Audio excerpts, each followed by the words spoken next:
guys, welcome back to my channel. Welcome if you are new. My name is Heather. I'm a homeschooling mom of 3 kids finishing our 11th year homeschooling.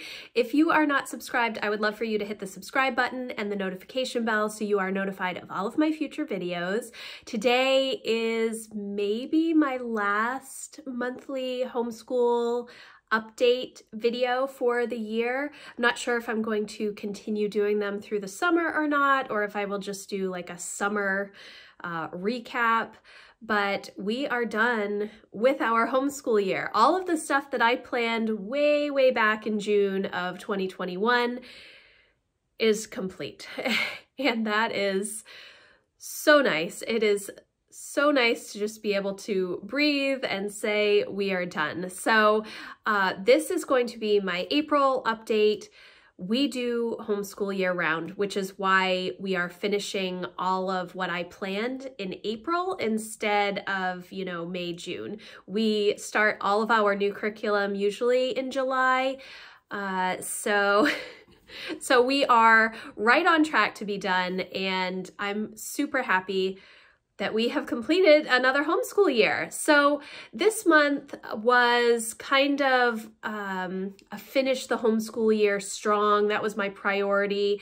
You'll see that in my goals video later in the week, but I just wanted to complete everything. If you saw last month's video, you will know that Jack had finished all of his work in March, and Lucy had just a little bit left to finish in April.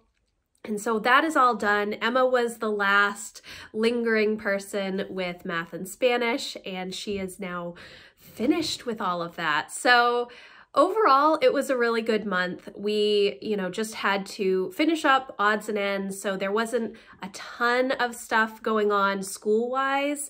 We did have a lot of other things going on in the month of April, so it's probably pretty good that we were just sort of finishing up with the odds and ends. And also I had horrible allergies for like the majority of the month of April, and so I did not do as much reading aloud as I normally do. And in fact, I say we're done, but we do have a little bit left in these books, which is okay. I'm really not that concerned about it because it's like a couple of chapters in each, so it's not going to take me very long, but everything else is done. And that's, the actual work is the hard part. The read alouds and the discussion, the narration, and that kind of stuff isn't really too difficult, especially with just a couple of chapters left. So overall, April was good. I'm happy that we're done.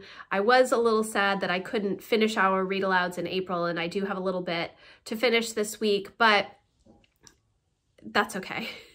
You just sort of roll with it. The kids did a great job this school year. I will have like a end of year wrap up homeschool thing later in the week as well that you can see and sort of see out a big picture of our homeschool year.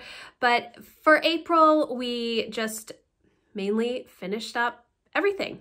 So that was really good. The one thing that did happen was we all kind of got into a reading slump in April. In March, my kids read a ton of books. I will leave a link for that March update video in the description box so that you can see all of the books that they finished in March. But April came and I did not have anything new for the kids to read because they had completed all of their assigned reading for the year, and we didn't really find anything exciting at the library. I do have to look for some new books. I do have a bunch of books coming for summer readers, which I do every year, so that's another video in the future when I get those books.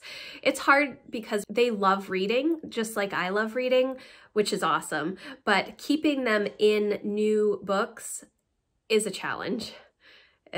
Especially, you would think we have so many books, but my kids, my older two, have read most of the books in this house.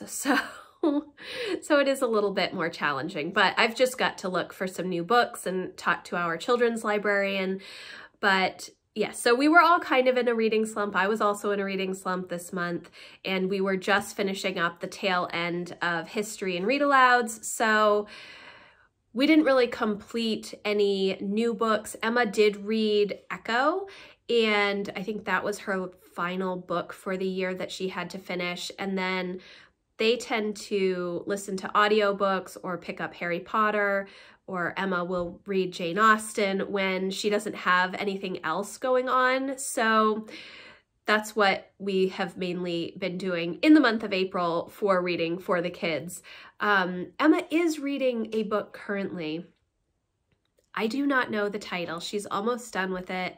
I think it was a summer reader from last year, maybe, that she hadn't read, or maybe a couple of years ago that I had picked up, but she's enjoying it. So that's a good thing. And like I said, I do have a bunch of books coming for summer readers soon. So I will be happy when there are new books for everybody to read. The 3 books that we are still working on this week, and then they will be done, it's just like a couple of chapters left, is The Story of Science. This is the 3rd book in this Story of Science series, and we have really enjoyed this. This is Einstein Adds a New Dimension, and all of these books have been so good this year. I'm going to do a review of Sunlight Level J at some point. I think it might be my favorite level that we have done. It really ranks high up there. This is our 12th level that we've completed with Sunlight. And so J, H, and level 100 are the 3 that have been my favorites.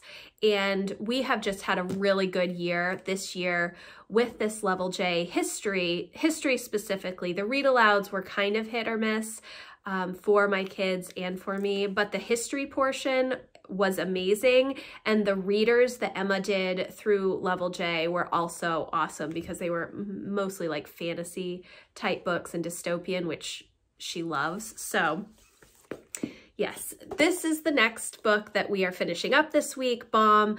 I think I mentioned this in my last video. We really like it. It reads like a spy novel. It's super interesting. I'm learning so much about everything that was going on when they were creating the atomic bomb. And so I definitely recommend this book if you are interested in history outside of homeschooling. It's really good. It's entertaining and a fun easy read. And then we have another chapter in The Phantom Toll Booth. My kids have enjoyed this book quite a bit. It's pretty dry humor and they enjoy that, and the different wordplay has been a lot of fun. So we have really enjoyed this book as well. And then Lucy and I did finish Story of the World, Ancient Times. This is my 3rd, 4th, 5th. How many times have I read this book? This is, I think, my 4th time through this book, and I enjoy it every time I read it. We do it in level B, and then we do it in level G. So I think I did it with Emma, Jack, Lucy, and then once in G. Yes, so can't remember. So this is our 4th time through this book. It has been really interesting to go through it with Lucy. She is not as good about sitting and listening to read alouds as Emma and Jack have always been.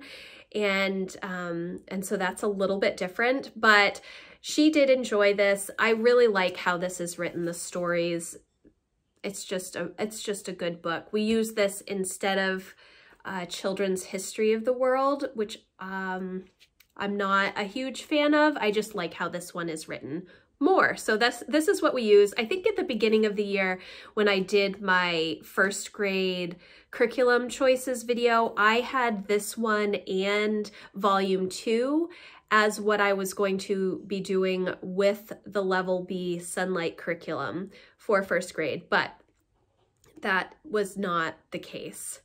And as I started reading through the stories, I remembered when I did 1st grade with Emma and when I did 1st grade with Jack, we only did this one volume. So, which is good because when we got to December and I was only halfway through this one, I was like, oh, I've got to make some adjustments because we're not going to get to volume 2 this year.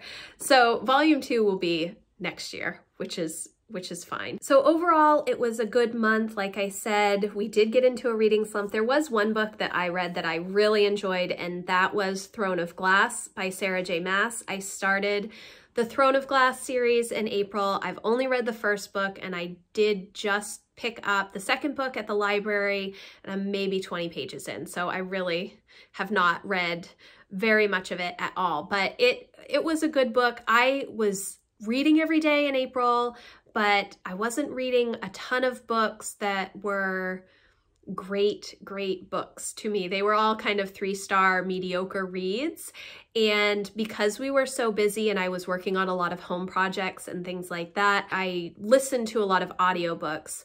And so I'm kind of limited there as to what I can listen to based on the Hoopla library app that we have, and then Audible credits. So I haven't really had great luck finding books lately, but I did enjoy The Throne of Glass, and I did finish that right at the end of April. So I do want to pick up the next book. And I picked that up specifically because I read the first Crescent City book by Sarah J. Maas. What is it called? House of Earth and Blood, I think is what it's called.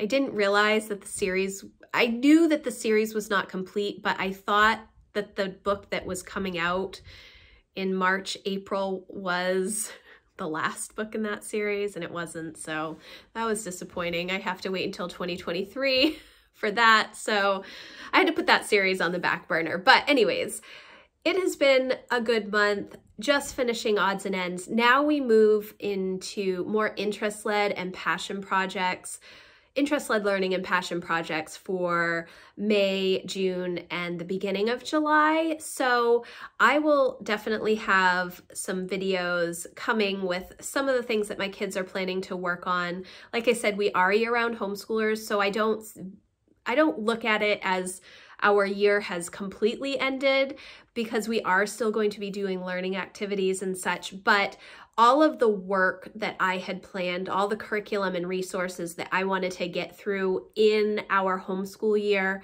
are completed. It's mainly things like math and Spanish, and getting through all of our reading and that kind of stuff. The kids are constantly grabbing other things to do. Emma is obviously doing a lot of animation. I've talked about that repeatedly in the videos. Jack does a lot of coding and creating video games. So all of that stuff is still going on, but it's fun for them, so they don't really look at it as learning. But I do keep notes on all of that stuff so that I can have a good picture of their entire year, their entire learning period for like 365 days. So